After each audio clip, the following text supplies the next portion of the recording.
Station Ghanpur అభివృద్ధిలో భాగంగా పెద్దలు కడియం శ్రీహరి గారు తీవ్రమైన కృషి చేసి ఈ ప్రభుత్వం మీద ఒత్తిడి తెచ్చి 800 కోట్ల రూపాయలతోనే స్టేషన్ గన్పూర్ శాసనసభ నియోజకవర్గాన్ని అభివృద్ధి పదం వైపు నడిపించాలని పట్టుదలతోటి ఈ రోజు 800 కోట్ల రూపాయల నిధులు మంజూరు చేయించి మిమ్మల్ని అందరినీ ఇక్కడికి ఆహ్వానించడం జరిగింది.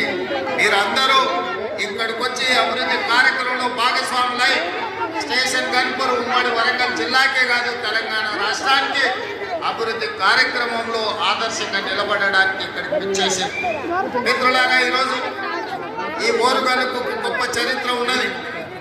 రాణి రుద్రమ నుంచి మొదలు పెడితే సమ్మక్క సారలమ్మ వరకు, ప్రతాప రుద్రుడిని మొదలు పెడితే ఇక్కడ ఉండే గొప్ప గొప్ప నాయకులు ఈ ప్రాంతానికి నాయకత్వం వహించారు.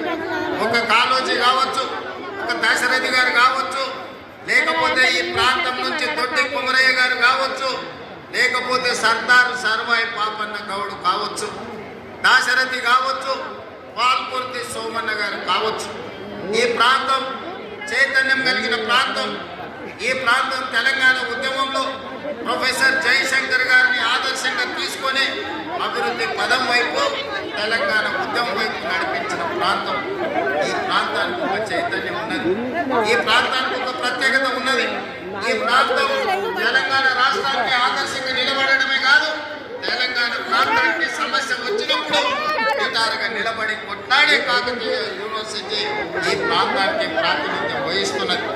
ఆనాటి తెలంగాణ ఉద్యమంలో ఉమ్మడి వరంగల్ జిల్లా కాకతీయ ఉస్మానియా యూనివర్సిటీలు ఆనాడు తెలంగాణ ఉద్యమంలో తెలంగాణ ప్రజలు 4 కోట్ల మంది తరఫున నిలబడి కొట్లాడి.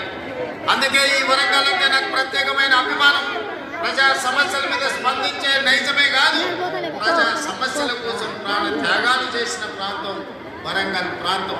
అందుకే ఈ వరంగల్ అభివృద్ధి కోసం ఆనాడు పార్లమెంట్ ఎన్నికల సందర్భంగా కడియం కావ్య గారిని గెలిపించండి, మీ వరంగల్కు ఎయిర్పోర్ట్ తీసుకొస్తానని ఆ రోజు మాట చెప్పిన ఈనాడు ఈ వరంగల్ ఎయిర్పోర్టును సాధించి మీ ముందు నిలబడ్డా.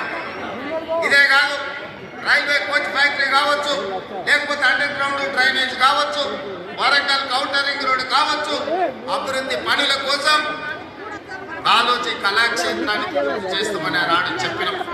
వరంగల్ కౌంటరింగ్ రోడ్డు నిర్మిస్తామని చెప్పినాం.